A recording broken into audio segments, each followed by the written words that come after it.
নমস্কার, আমি দেবজ্যোতি। কলকাতা টিভি ডিজিটালে আপনাদের সকলকে স্বাগত জানাই। প্রতিদিনই তৃণমূল কংগ্রেস ভাঙছে।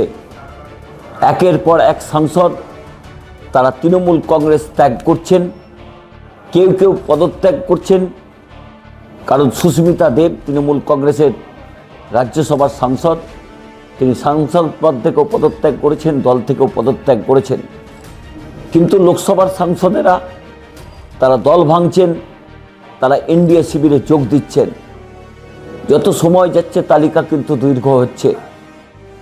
গত দুদিন আগেই কাকলি ঘোষ দস্তিদার লোকসভার স্পিকার ওম বিড়লার কাছে একটা চিঠি দিয়েছেন মুখ্য সচেতক হিসেবে।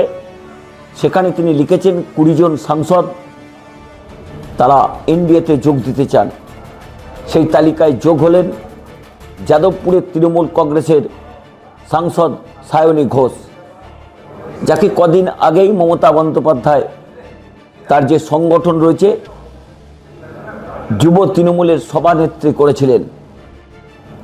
তারপরেও তিনি তৃণমূল কংগ্রেসে থাকলেন না, এনডিএ শিবিরে যোগ দিলেন বলে এখনো পর্যন্ত জানা যাচ্ছে। সেই জায়গাতে তাহলে কি সায়নী ঘোষও একই রাস্তা ধরলেন? মমতা বন্দ্যোপাধ্যায় অভিষেক বন্দ্যোপাধ্যায়ের অত্যন্ত আস্থাভাজন। তিনি যদি দল পরিবর্তন করেন তাহলে তৃণমূল কংগ্রেস এখন থাকবে কে, তা নিয়ে যথেষ্ট প্রশ্ন উঠছে। সায়নী ঘোষ শুধুমাত্র তিনি লোকসভার সাংসদ ছিলেন না, এর আগেও তিনি যুব তৃণমূলের দায়িত্বে ছিলেন।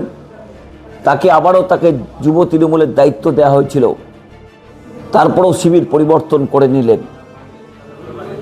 কারণ তিনি কি কারণে এই পদ বেছে নিলেন এখনো পর্যন্ত তিনি পরিষ্কার করেননি।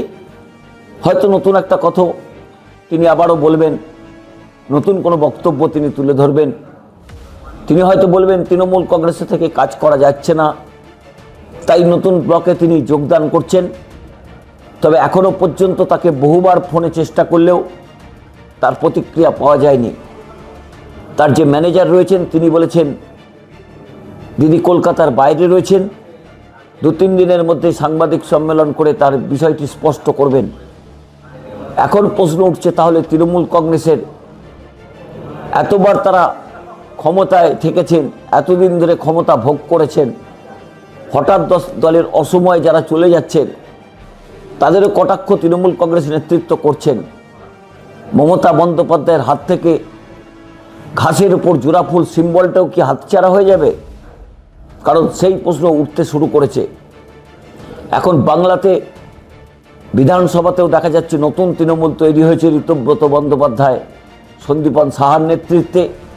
যদিও তারা তৃণমূল কংগ্রেস থেকে বহিষ্কৃত, এই ঋতব্রত বন্দ্যোপাধ্যায় বিরোধী দলনেতা হয়েছেন। অন্যদিকে লোকসভাতেও তৃণমূল কংগ্রেসের যে আসন দিনের পর দিন কমছে। যে 29টি আসন ছিল, একটি আসনে বসিরহাটে হাজি নুরুল তিনি মারা গেছেন। 28 জন সাংসদ ছিলেন, তার মধ্যে যদি 20 জন সাংসদ ইতিমধ্যেই তৃণমূল কংগ্রেস ত্যাগ করে এনডিএ শিবিরে যোগ দেন তাহলে সেই সংখ্যাটা আরও কমছে। তবে এই নতুন করে সায়নী ঘোষের নাম যোগ হয়েছে, আরও একজনের নাম যোগ হয়েছে, সেই সংখ্যাটা তাহলে কি 22-এ পৌঁছাবে? তবে এখনো পর্যন্ত সরকারিভাবে লোকসভার পক্ষ থেকে জানানো হয়নি এ বিষয়ে কিচ্ছু। তাই পরিস্থিতি আরও পরিষ্কার হতে আরও কয়েকটা দিন সময় লাগবে। এই রকমই প্রত্যেকটি খবরের গুরুত্বপূর্ণ আপডেট পেতে কলকাতা টিভি ডিজিটালে চোখ রাখুন।